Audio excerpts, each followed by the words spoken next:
नमस्कार, स्वागत है आपका वीके न्यूज में। कांग्रेस की लुटिया पहले से ही डूबी हुई है, इसमें कोई शक नहीं है। बिहार में जिस तरह की हार कांग्रेस को मिली वो किसी से भी नहीं छुपी। एक एक करके उसके कई नेताओं ने हाथ छुड़ा लिया और अब जो खबर बिहार से आई है वो बिहार कांग्रेस के ताबूत पर आखिरी कील ठोकने के बराबर ही है। बिहार कांग्रेस के लिए शायद इससे बड़ा झटका कोई और ना हो। कांग्रेस पर पहले ही आरोप लगते रहे हैं कि उसके कारण ही लालू यादव की पार्टी नहीं जीत पाई और अब जो सीट कांग्रेस ने जीती है उस पर जल्द ही कमल खिलता हुआ भी नजर आएगा। जी हां, बिहार कांग्रेस के पूर्व विधायक ने जो बात कही है वो बिहार कांग्रेस के सेहत के लिए ठीक नहीं है।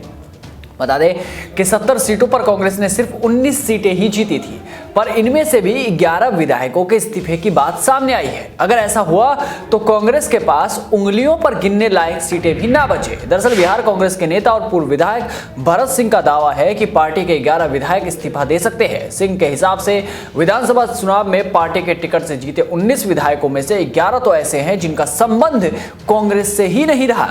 अब सवाल ये कि 11 विधायक कौन थे? क्या कांग्रेस ने बड़ी भूल कर दी थी जिसका खामियाजा आरजेडी को भी भुगतना पड़ा? भरत सिंह ने आरोप लगाया है कि ये लोग पैसा देकर विधायक बने हैं। इन लोगों ने पैसा दिया और कांग्रेस का टिकट लिया और अब विधायक बन गए हैं। कांग्रेस के पूर्व विधायक द्वारा कही गई ये बात कई बातें सामने ला रही है। क्या बिहार में कांग्रेस आलाकमान ने बड़ी गलती कर दी? क्या कांग्रेस आलाकमान बिहार चुनाव को सीरियस ही नहीं ले रहा था? क्या वो तेजस्वी यादव के भरोसे ही बैठे रह गए? और जिस तरह के आरोप पहले से ही कांग्रेस पर लगते रहे हैं वो क्या बिल्कुल सच है? क्या कांग्रेस लगातार मिल रही हार से सुधरने को तैयार ही नहीं है? पूर्व विधायक ने तो यहां तक दावा किया कि राज्यसभा सांसद अखिलेश प्रसाद सिंह भी इस्तीफा दे सकते हैं। उन्होंने कहा बिहार कांग्रेस अध्यक्ष मदन मोहन झा, राज्यसभा सांसद अखिलेश प्रसाद सिंह और वरिष्ठ नेता सदानंद सिंह भी पार्टी छोड़ सकते हैं। बड़े नेताओं का इस तरह से इस्तीफा देना कांग्रेस के लिए कितना घातक होगा ये तो भविष्य बताएगा। पर बंगाल चुनाव, उत्तर प्रदेश चुनाव अभी सर पर है और उससे पहले बिहार में कांग्रेस का सियासी समीकरण बिगड़ता है तो फिर ये कांग्रेस के लिए अंधे के आगे रोने के समान ही होगा। यहाँ चुनावी हार तो फिर कांग्रेसी ईवीएम का रोना शुरू कर देंगे और लोकतंत्र की दुहाई भी देने लगेंगे। भरत सिंह ने कहा, मैं हमेशा राजद के साथ गठबंधन का विरोधी रहा हूं।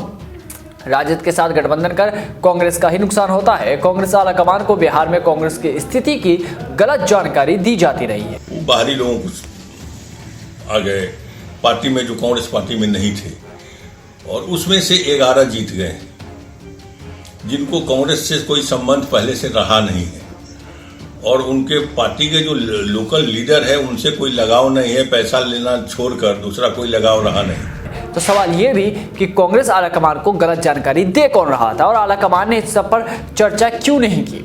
उन्होंने पार्टी के नेताओं मदन मोहन झा, अखिलेश प्रसाद सिंह और सदानंद सिंह पर पार्टी विरोध गतिविधियों में शामिल होने का आरोप लगाया। भरत सिंह के बयान से तो लगता है कि कांग्रेस ने जिनके कंधों पर बोझ दिया था वही बोरिया बिस्तर लेकर भाग गए। अब पूर्व विधायक की इस बयानबाजी के बाद विपक्षियों ने भी हमला तेज कर दिया। जेडीयू नेता राजीव रंजन ने कहा कि भरत सिंह का दावा बताता है कि कांग्रेस कोमा में चली गई है। शक्ति सिंह गोहिल को शायद इस बात का एहसास हो गया था। रंजन ने कहा कि कांग्रेस को अपना घर बचाना चाहिए, जो कि एक आसान काम नहीं लगता है। लंबे समय से बिहार में कांग्रेस के लिए अच्छे हालात नहीं है और बिहार कांग्रेस तो पूरी तरह से कोमा में है, ये आरोप हमारा पहले भी था। इस आरोप की पुष्टि अब कांग्रेस के वरिष्ठ नेता भरत सिंह के बयान से हो गई है, जिसमें कांग्रेस में संभावित भगदड़ की उन्होंने चर्चा की है और शायद इस बात को शक्ति सिंह गोहिल ने भी भांप लिया था और इसीलिए बहाना कुछ और ढूंढ करके उन्होंने बिहार कांग्रेस के प्रभारी पद से खुद को मुक्त करने की इच्छा जाहिर की। कहीं ना कहीं दूसरों के घर में ताकझांक करने के बजाय अब कांग्रेस के नेताओं को पहले अपनी पार्टी को बचाने की कोशिश करनी चाहिए। पर इस मामले में कांग्रेस के प्रदेश अध्यक्ष मदन मोहन झा ने कहा कि कोई कहता है कि कौवा आपका कान लेकर जा रहा है तो हम कौवों को देखेंगे या कान को? मेरी ईमानदारी पर ऐसा आदमी सवाल उठा रहा है जिसके खुद का अस्तित्व कुछ नहीं रह गया। कुछ लोग ऐसे ही बयान देते रहते हैं। अपना महत्व बनाने के लिए मेरी कांग्रेस के प्रति निष्ठा को किसी के सर्टिफिकेट की जरूरत नहीं है। कांग्रेस का कोई विधायक कहीं दूसरी पार्टी में नहीं जा रहा है। मीडिया में नाम कमाने के लिए बयानबाजियां चल रही है। कांग्रेस के विधायकों के इस्तीफे की बात सुनकर बिहार भाजपा प्रवक्ता डॉक्टर निखिल आनंद ने कहा कि भाजपा की राजनीति विचारधारा प्रेरित है, सत्ता प्रेरित नहीं है।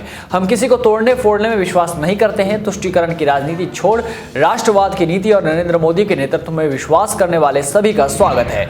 एक तरफ बीजेपी खुले दिल से सबका स्वागत कर रही है तो दूसरी तरफ कांग्रेस आंखें चुराते हुए बच रही है। यही हालत रहे तो कांग्रेस का हुक्का पानी कहीं बाकी राज्यों में भी बंद न हो जाए।